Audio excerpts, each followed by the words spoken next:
Ассаламу алейкум урматтуу айымдар жана мырзалар. Дегеле Аралаш YouTube каналынын көрүүчүлөрү. Бүгүн биз сиздерге Орусиянын эң кооз шаарларынын бири Екатеринбург шаары жөнүндө бир аз маалымат берип кетейин деп чечтик. Андыктан биз менен болуңуздар, алдыда кызыктуу маалыматтар. Екатеринбург шаары Орусиядагы эң чоң шаарлардын катарын толуктайт.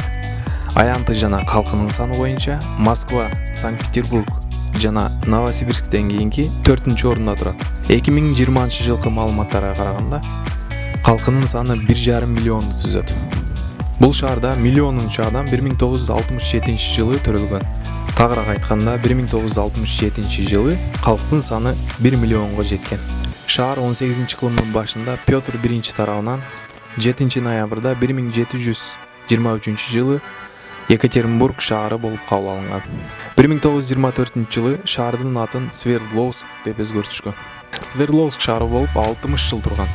Только 1991-жылы Свердловск шаарын кайрадан Екатеринбург деп шаардын тарыхый атына кайтарышкан. Екатеринбургда эстеликтер өтө көп. Бул шаарды эстеликтер шаары деп да аташат. Америкада азаттык статуясы дал ушул Екатеринбург шаарында куюлган. Жана ошондой эле Париждеги мунарасы Екатеринбургдан чыккан сталь менен коюлган.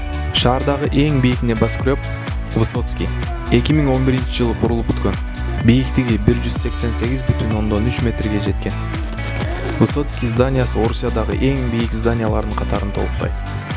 Орусиянын биринчи президенти Борис Ельцин дал ушул Екатеринбург шаарында туулуп өскөн. 21 апрелде 1991-жылы метро ишке түшө баштаган. Метродо эч качан адашып кетпейсиз. Андыктан метро бир гана линия. Небоскреб башня и сеть. Москвадан башка шаарда мындан бийик зданияны фонарик чагып таба албайсыз. Здание РМК, бизнес-центр Аврора, жана ошондой Ельцин центр, дом Себастьянова, Екатеринбург шаарынын исторический зданиялары өтө кооздоп турат. Бул шаар эң жогорку сапаттагы жашоо шарты деген топ 10 шаарлардын катарына кирет. Майонезди эң көп жеген шаар болуп дагы аталат. Бул майонезди эң көп жеген шаар болуп Гиннес китебинде да жазылган.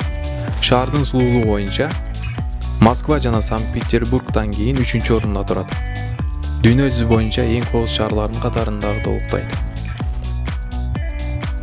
Көңүл бурганыңыздар үчүн чоң рахмат. Каналга жазылып, лайк басып, катталганды унутпаңыздар. Кийинки шаарларды Кудай буйруса, мындан да кызыктуу кылып айтып бергенге аракет кылабыз. Андыктан биз менен болуңуздар.